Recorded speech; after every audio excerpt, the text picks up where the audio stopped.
the ship, and when we couldn't control it, we let it drive. That's all will happen to every man who does not listen to God's voice. Wind will drive him. Storm will drive him. Situation will drive him. Economy will drive him. When you will not allow God to drive, something else will drive him. Now, but that's not the story. Having gone through all of that, and eventually God was gracious to them. And you know, I am praying that he will also be gracious to us in Nigeria. He will also be gracious to us as individuals. God came to Paul and said, well, because you are here,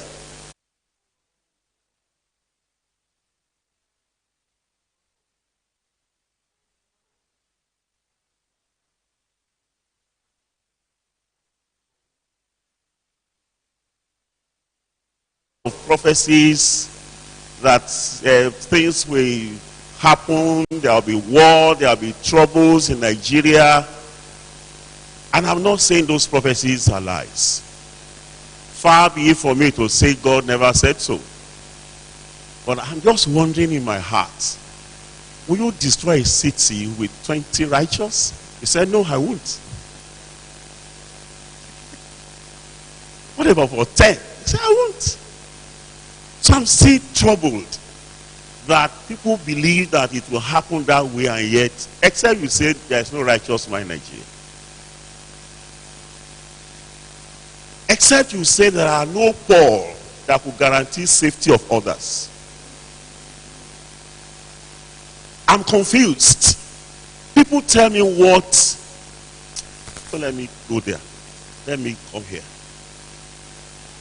I don't want to talk about Nigeria. It takes me off. Yes, and a lot of things that I think does not agree with the Bible I carry in my hand. All right. So for Paul, God saved them, and as they escaped through and they came to an island, they found that that island is called Melita. And the people there were they were of strange language. That's why they call them barbaros, uncivilized, uncouth, uncultured, unrefined. And then Paul said, Dr. Luke writes and said, look, they showed us no little kindness in that they sparked fire. They kindled a fire. No little kindness. That's not a small kindness. And I asked, what is big about fire? But Dr. Luke said, you don't understand it. That's not a small thing for us. Because we are dying of cold. Because of the present rain and because of the cold. Even though my heart is not to stay on this story itself. This story itself is not the matter. It's a crescent. I just want to use as a rider, to enter into what I want to discuss, and then we can move. But it is also very important for me to tell you that for the present rain and for the present cold, we need a spark.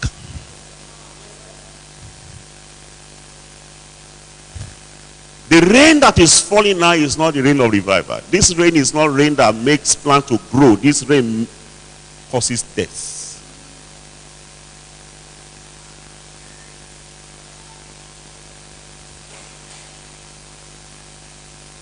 Reverend is here, Baba is here. They will tell us stories of how God has worked in this nation and among the nations. I listened to some of them many times. I go back and said, Lord, our fathers have told us these things. What's happening? What's happening nowadays? What's happening here? And my desire this day is to I'm not interested in doing long preaching. I wish, and I'm happy I met everyone, praying on the floor. I was happy. Because I think what is seriously missing now is prayer. He said there are VGs there. It's okay. There are VGs. VGs to servicemen. And not to service God. VGs where we are asking for things. Who is praying that Ibadan should be saved anymore? Who? Which church will organize a VG that a community be saved? Have you ever seen any VG where they have raised issues that we must pray that Boko Haram, those leaders must be saved? You can't find that.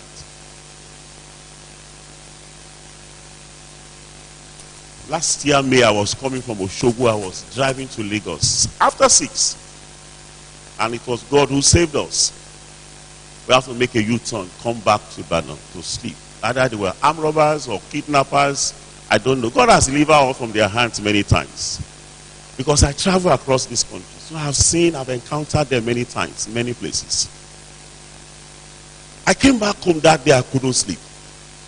Not because of fear, but I just felt I had a policy. My policy is after 7 p.m. I will not drive on Nigerian road. Now this is after 6 in my own country.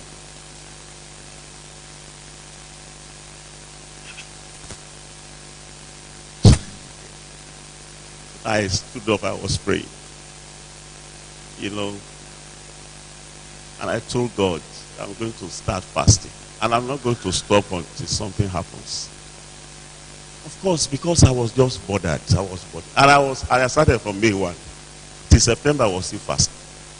Until I broke down. I couldn't continue. I wish somebody else would pick it from that point too and be praying. Until something happens in this country.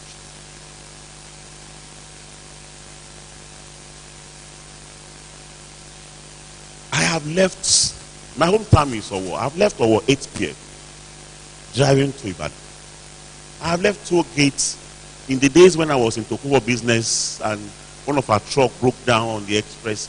I'll leave Ibadan 12 a.m. and drive to Shagamu and sleep on the road there to ensure that the container is intact. And I'm not afraid. I can't try it anymore. If I want to travel now, I'll be praying as though the prayer is not for the message. It's for the passage.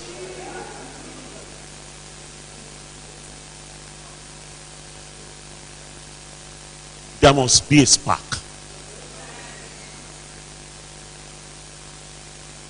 There must be a spark. Now, so Dr. Luke said, this, even though they are barbarous people, and you see, that's my thinking now, that look, maybe it is not from the refined places. Maybe the refined people will not understand these things. Maybe we have become too educated to understand the language of love for our nation, for our community, for people who are dying. Maybe that's why God is not giving us this spark. But these barbarous people, even though uncouth, uncivilized, uncultured, they understood what love is. And Dr. Luke said it was no little kindness as they kindled a fire for us. So it is that word kindle, spark, ignite that brought me there. So when you talk about ignite, you talk about to detonate. Is to spark off, to blast off, to cause fire to burn. Sometimes it could mean explode.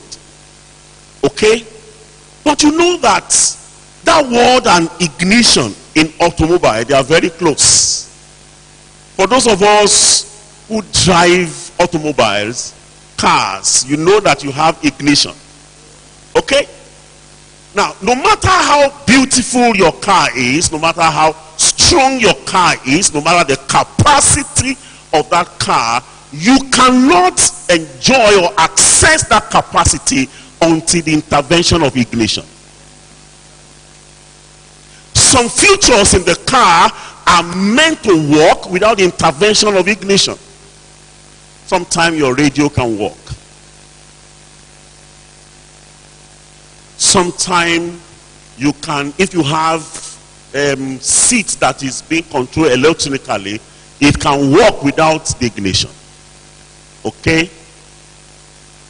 But I'm sure you know your wiper will not work without ignition. Your window will not roll without the ignition. However, even those features that can work without the intervention of the ignition, they have capacity to drain the battery. So much so that when you need to ignite the engine, it will not respond. So, I know that certain things are still working in the church. We are still holding Sunday school. We are still holding Sunday services.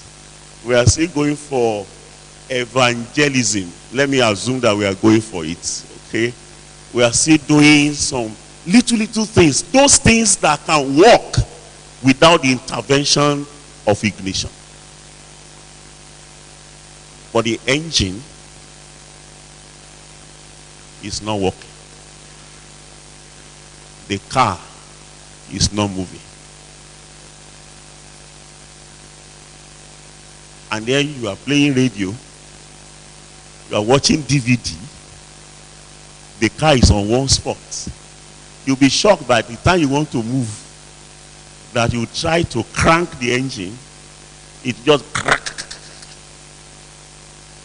Don't finish. Before it finishes, we must ignite now. Am I making sense to you at all? Just few things I want to say. I'm not, Baba is here, and I noticed that he had just finished ministry. So I sit at his feet to learn. Many years down from Boko down here. So there is nothing a small boy like me will talk. I just want to just bring to you things that possibly you are not thinking about, or you've thought about it, you just shrug your shoulders and you just walk away.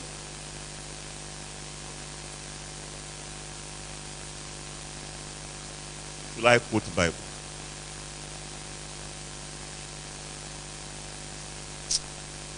Don't let me quote the Bible. Let me just remind you what you know. I'll just make references. And then we'll pray.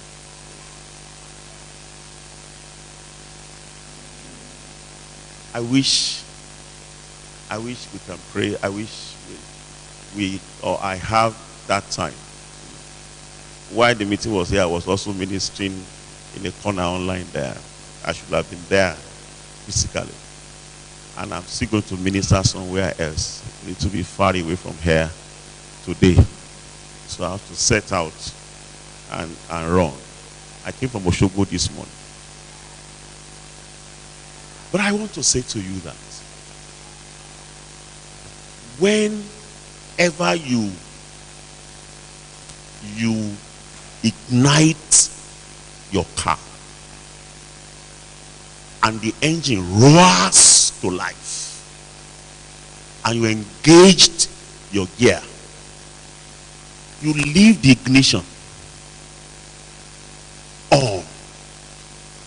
It goes quiet, but it keeps the life. If you go there and you switch it off while the car is in motion, you are looking for trouble.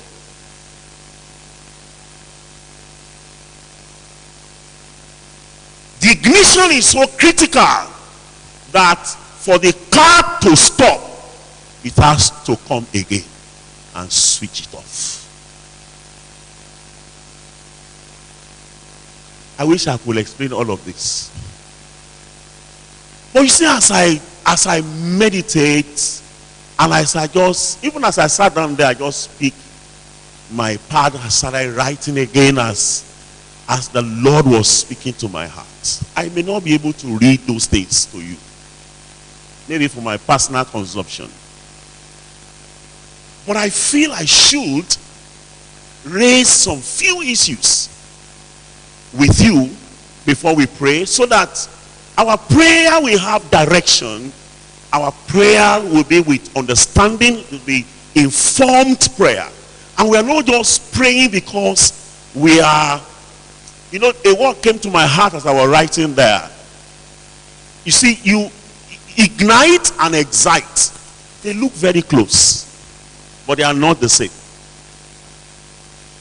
Sometimes when a car or a generator is not responding to normal ignition, you can excite. They call it excite. I don't know how they arrive at that word excite, but that's what I heard from those engineers.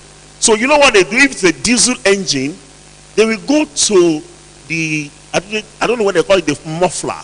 They will open the muffler and take maybe a bottle cover and put petrol in, and they just put it there. And when you ignite it, because of that petrol, it's like, permit me, if you are not a Yoruba person now, if you are a core Yoruba person, you understand. It's like they have put asa in your nose. Do you know asa? What is asa in English? Snuff. Thank you, man. Snuff. It's like they have put snuff in your nostrils. If you try it, don't go and try it. I worked with a colleague many years ago who uses this snuff so much, and I became so curious one day. I said, what is it? What is inside this thing? And I put it. Oh God. I almost sneezed my brain out. And I told myself, forever, I will not try this. Now, I want you to understand that what we have seen in recent days, they are not ignition, they are excitement. Because ignition seems not to be working. Why is it that ignition is not working? I wish I could discuss it. And I actually wanted to, except I'm pressed for time. Because you will see that on Mount Carmel, two sets of people were there and they wanted to ignite. The prophet of Baal wanted to ignite, and Elijah wanted to ignite. And they are looking for fire not from the kitchen, but from where, please? From heaven. Now it is foolhardy for somebody to go and gather fresh branches of tree to make fire. When Abraham was going to Moriah, in obedience to the instruction of God to go and make sacrifice of his son, he took firewood from his house. And I felt that man was not reasonable. You are going to the forest and you are carrying firewood. For what? You are going to a river to go and bath and you carry a pail of water from your house to the river. What quantity of water do you need in a river that will not get there? That you are carrying water from your house. It doesn't gel, it doesn't add up. But that's what Father Abraham did. He carried firewood for 3 days and he was going to the forest where he's going to get plenty of firewood. But you see, I have never taken steps of patriarchs for granted. I know that I'm the naive person here. They were it. They're not arbitrary like us. And as I look at the word of God very well, I realize that Abraham carried those firewood because they have been seasoned, dried. He has tested that kind, and he was so sure that this is the kind that can burn a sacrifice to ashes. These ones has capacity to burn for a long time without bringing unnecessary smoke. So he had it in his backyard where he seasons them. You can't look, the fire in his hand was a spark. He protected that fire for 3 days. If that fire should go out, he will have to travel another 3 days back to Bathsheba to go and pick another one from the kitchen of Sarah, and travel another 3 days back to Moriah for that sacrifice to be held. He protect, because look, all that we need, and I wish I would have time to deal with it. You will see that all that we need is just a spark. But God does not send a spark without dry wood available. Because it will come and it will go. God will not send a rain when there is no man to engage it. Those men cried from morning till evening. Nothing was coming because they are not the kind of firewood that could attract fire, collect fire, and retain fire. So God didn't. Now I thought, I'm not planning to go this far in this area now, because I want to deal with some individuals who themselves were ignition in their time, that we can also key into that and say, God, if you have planted me in this environment, then I must be an ignition. If you have planted me in a school where there is unrighteousness, where the children are unruly, then you must be an ignition to spark fire among them. Of what use is a live coal that cannot ignite other coals? Of what use? He said, in that office there are demonic people there. Excuse me, that's why you are there.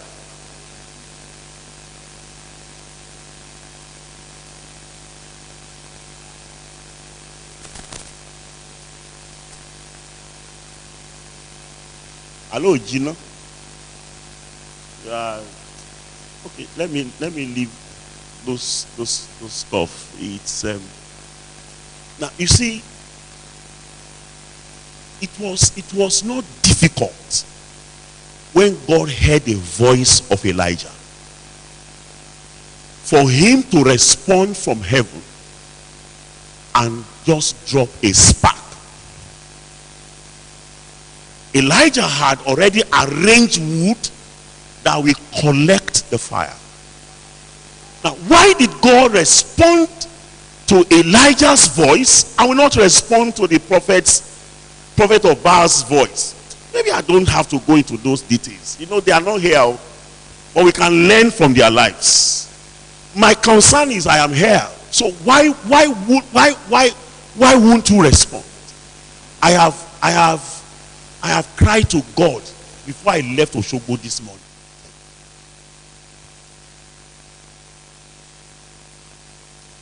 Why am I here?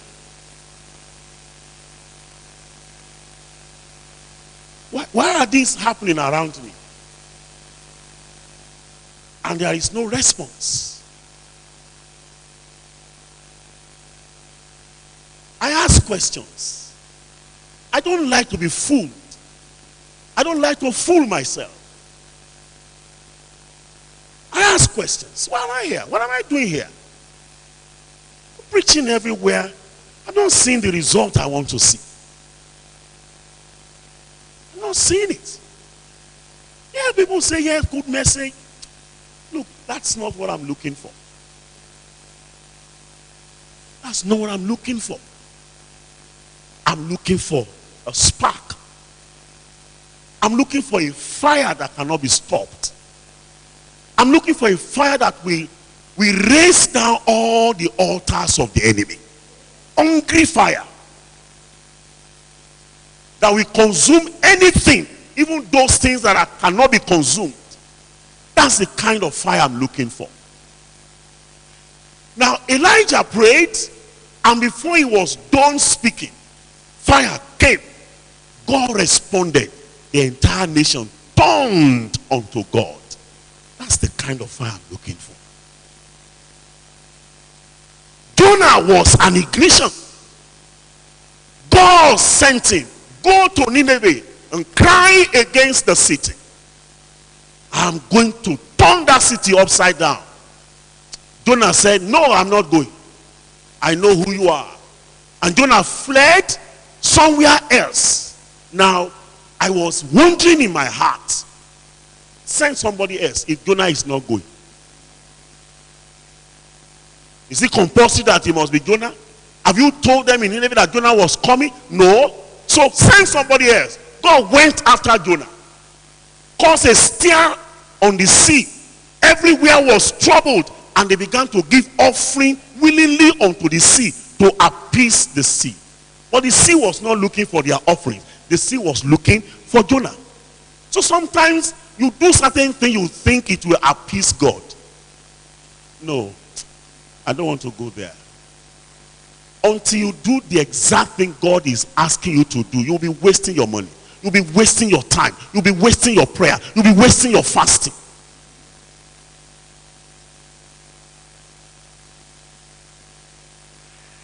They emptied everywhere. The sea was not appeased and was not appeased with them. And so they began to check. And then the Lord fell on Jonah and said, tell us, who are you? Where are you coming from? What's the problem? And he began to tell them so. He said, you this man, we can't throw you into this. He said, throw me there. You want us to commit murder? He said, no, that's not murder. That's a sacrifice. He said, well, your blood is on your neck, but now you talk more. And they threw him into the sea, and the sea was calm.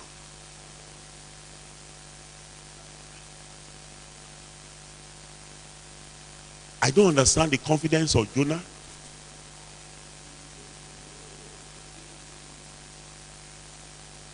Because I am too sure it was not because he wanted to commit suicide.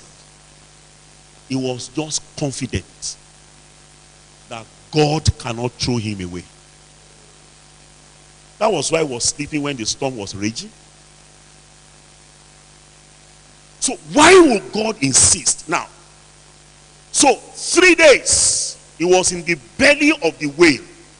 You can read the entire book of Jonah in less than 20 minutes. Okay? 3 days he was in the belly of whales. He went through an experience. He went through a baptism. He went through a regeneration. So much so that Jesus referred to him as the sign of Jonah. I'm sure you have read that. I can't pursue it. I will have pursued it for you to understand the relationship between what I'm saying and what Christ said. Now, so the death of Jesus, the burial of Jesus, and his resurrection, all was illustrated in Jonah. So when Jonah came out of that whale, it was not the same message God asked him to preach in chapter 1 that God commanded him to preach now. First one said, preach against the city. But this one says, go into the city. You don't have to preach against them. A gospel man is not against people. He is for the people. He reaches. Go and read the Bible. God changed that message. But Jonah didn't want to change it. Look, but let me leave Jonah in that aspect alone because of time. Let me concentrate on the matter. So when he came to Nineveh, even though he was still interested in preaching against the city instead of preaching to the city, Instead of telling them salvation is here, him also being saved, he decided to preach against the city. Even then, the whole city heard the message of Jonah.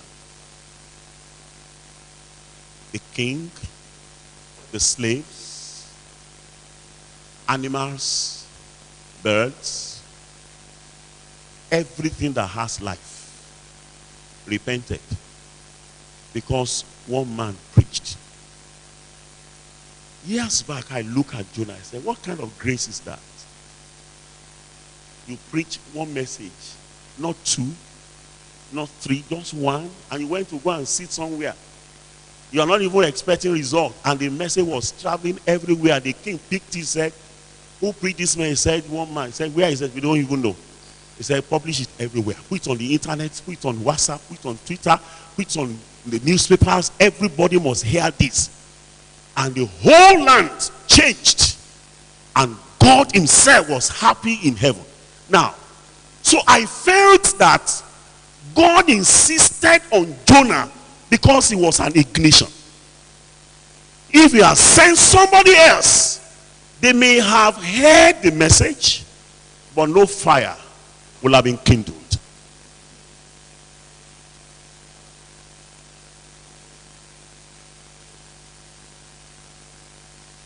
In my heart this afternoon, I have a cry.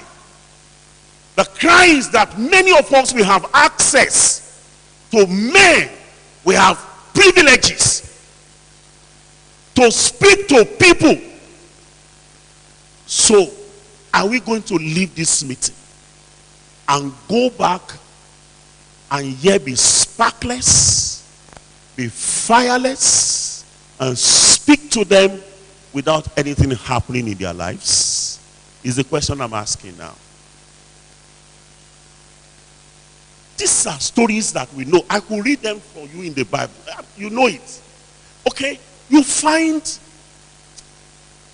look, I just know that what we need is actually to align with God and hold him by his word if we present the correct heart.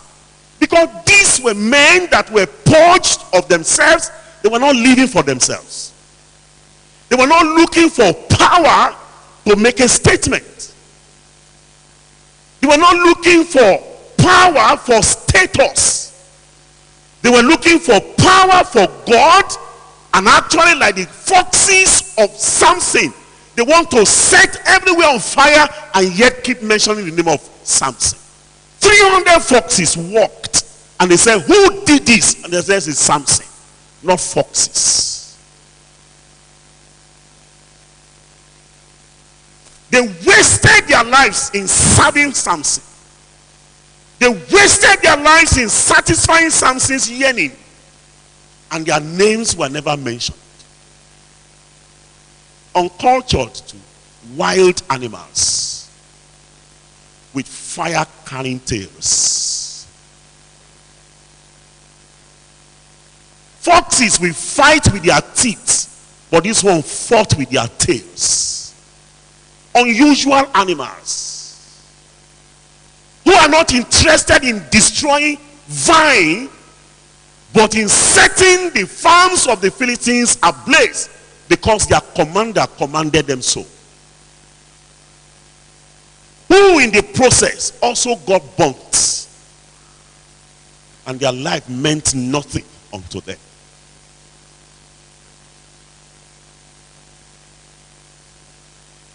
Do we still have men that will go in the jeopardy of their lives?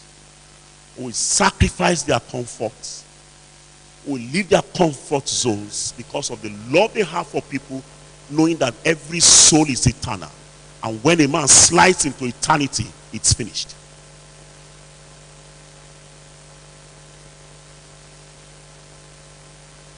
Beloved, I will round off. Like I told you, it's not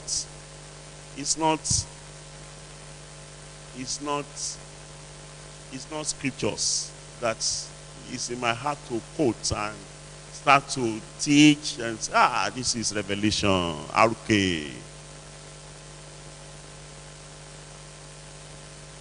That's not the issue here. I have seen men. Peter remains another example that my heart permits me wondered after this morning as I meditated over this meeting. And I saw that when God came to Cornelius and told him to send men to Joppa and invite one Simon who is lodged in another Simon's house, the tanner, that he will come and tell Cornelius what he must do. By everything that was inside Peter, Peter was not minded to go to Cornelius' house, because Cornelius was a Gentile and Peter was a Jew. And the Jews and the Gentiles, they will not have anything to do. But God insisted Peter must go. And I said, you could have sent somebody else. Why Peter? Now only Peter did it. Send John now, or James, or Bartholomew, or Matthew. You send one of them. But God insisted that Peter must go. Maybe because he has told Cornelius Peter was coming. But in the case of Jonah, he didn't tell the Nineveh that Jonah was coming. He yet insisted that he must go there. Lord, I keep asking, why will you see me and yet look for another?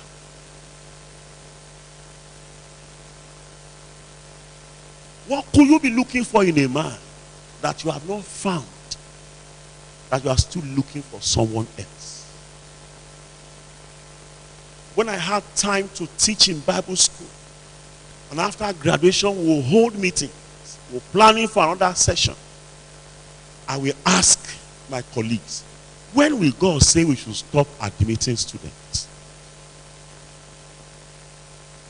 That we have produced enough.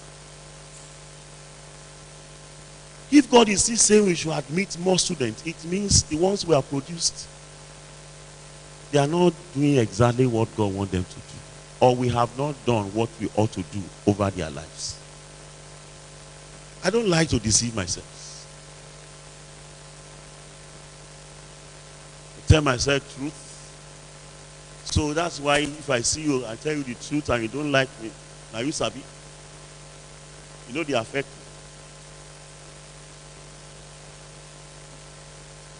When will God say, look, you have done enough. This one you have raised, they will do the work. Close the school, and I'll be happy. But up till I'm talking to you now, we see they admit students.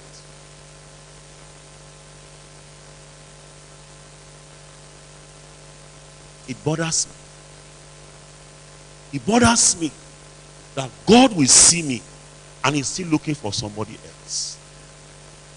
But he saw Peter and he was not bothering looking for somebody else to go to Cornelius' house. He said, you must go.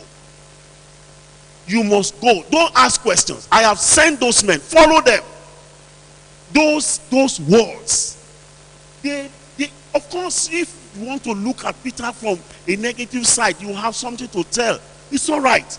But we're not here. Ṣagídí díẹ̀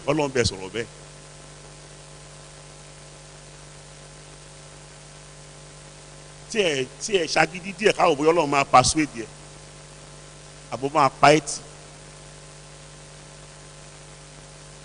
I don't take things like that for granted.